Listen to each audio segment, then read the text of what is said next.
Kami sesalkan adalah cara bicara publik yang seolah-olah masa depan hanya dimiliki oleh anak-anak STEM.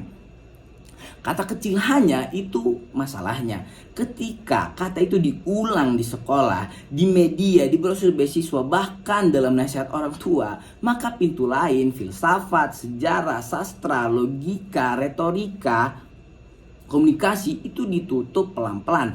Anak yang berbakat kata dan makna merasa tidak dianggap. Ia memilih jurusan bukan karena panggilan, melainkan karena takut dianggap tidak bermasa depan. Di bangku kuliah, ia menunda mata kuliah yang tak dicintai, pindah program, mengulang tahun, kehilangan semangat. Lalu di dunia kerja ia menjadi profesional, tapi harus terlatih untuk menulis, menjelaskan, meyakinkan, atau menimbang keadilan. Padahal persoalan yang menunggu mereka di luar kelas tidak hanya persoalan rumus, melainkan persoalan manusia, kepercayaan warga pada aplikasi yang merekam data anak mereka, rasa adil saat kamera kota cerdas menatap lorong rumah, bahasa yang dipilih saat menjelaskan resiko dan manfaat vaksin, sejarah luka yang membuat sebagian komunitas curiga pada kebijakan baru. Di titik ini kita melihat dengan sangat jelas STEM memerlukan humaniora dan filsafat. STEM menyediakan alat dan ketepatan, humaniora menyediakan bahasa dan empati, filsafat menyediakan arah, batas, dan alasan. Tanpa arah, alat bisa liar. Tanpa bahasa, alat tidak diterima. Tanpa alat, arah tinggal wacana.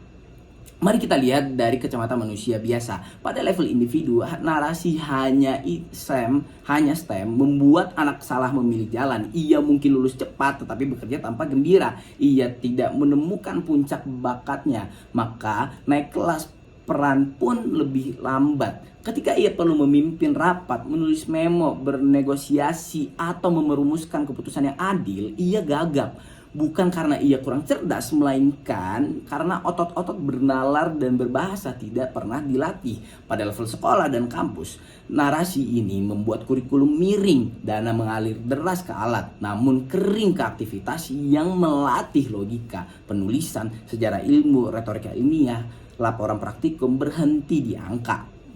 Padahal satu paragraf tambahan, batasan hasil resiko manusia, dan pilihan kata yang tidak menstigma bisa mengubah cara anak melihat dunia. Pada level masyarakat, kita mendapat teknologi yang bagus tetapi ditolak bukan karena kurang canggih, melainkan karena tidak percaya.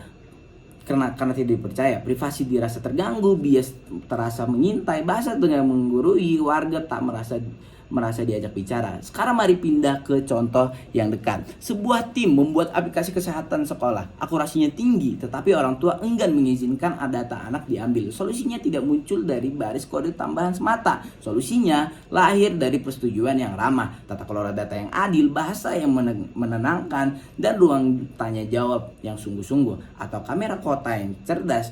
Keamanan meningkat, namun jika tidak ada batasan jelas, penghapusan otomatis, papan informasi yang jujur, dan jalur banding yang nyata, warga akan membaca kamera sebagai alat pengawasan, bukan perlindungan. Di sini filsafat bekerja membatasi kuasa. Humaniora bekerja menyusun bahasa. STEM bekerja memastikan alatnya aman, andal, dan tepat. Karena itu pemerintah mengusulkan jalan tengah yang sehat. Bukan mengganti STEM dengan humaniora dan filsafat, tetapi mengawinkan atau menggabungkan keduanya di sekolah. Setiap ulangan matematika memuat soal, tunjukkan cara berpikir dan sebutkan keberatan terhadap jawabanmu. Setiap laporan laboratorium menambahkan satu paragraf. Contoh batasan resiko manusia dan pilihan kata yang tidak menstigma. Setiap semester ada sains bertutur, pemeran kecil di mana eksperimen dijelaskan dengan bahasa warga, klub debat, teater, dan jurnalistik tidak lagi menjadikan pengisi waktu luang, melainkan laboratorium kemanusiaan, tempat keberanian beralasan dilatih. Di kelas akhir, siswa mengikuti orientasi karir bermakna, memetakan minat, mengobrol dengan praktisi lintas bidang, menulis pernyataan tujuan, menganalisis kisah-kisah teknologi yang pernah gagal, bukan karena alatnya buruk, melainkan karena manusia tidak diajak bicara.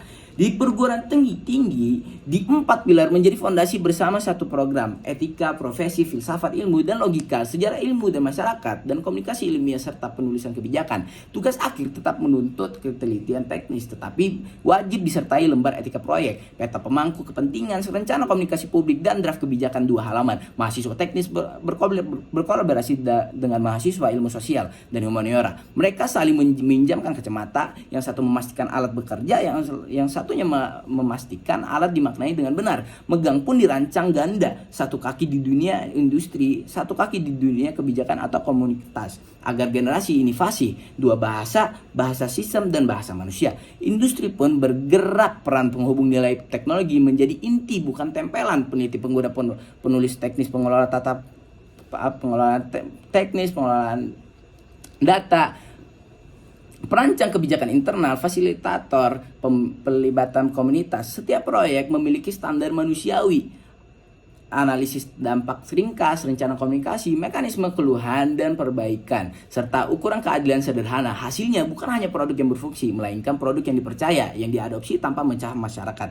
Sebagian orang mungkin berkata, kita kekurangan insinyur, maka fokus kita ke STEM. Pemerintah sepakat memperkuat STEM, tetapi menolak eksklusivitas.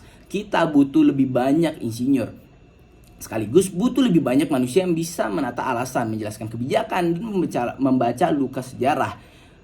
Tanpa itu, proyek teknis macet, diadopsi, dan tersandung regulasi. Ada pola yang berkata humaniora bisa nanti saja, sambilan kami menjawab, logika, etika, dan bahasa adalah otot kognitif yang harus dilatih bertahun-tahun seperti kalkulus dan desain rangkaian. Kalau itu ditunda, cacat berpikir akan terbawa ke keputusan besar. Pada akhirnya, tujuan kita sederhana namun luhur. Sains memberi kita kekuatan untuk membangun, humaniora dan filsafat memberi kita alasan, batas, dan bahasa. Agar bangunan itu adil, aman, dan bermakna, jika 2 arus berjalan bersama, sekolah tak lagi memotong sayap, kampus tak lagi berupa rumah kata, industri tak lagi berbicara sendiri, dan warga tak lagi merasa ditinggalkan. Inilah narasi baru. Inilah bahasa agar bangunan itu adil, aman, dan bermakna. Jika 2 arus ini berjalan bersama, sekolah tak lagi memotong sayap, kampus tak lagi lupa rumah kata, industri tak lagi berbicara sendiri, dan warga tak lagi merasa ditinggalkan. Inilah narasi baru yang kita ajukan. Sains dan kemanusiaan berjalan bersama, maka membuka banyak pintu menuju masa depan, agar setiap anak bisa memasuki melalui bakatnya, lalu belajar saling menerjemahkan dunia.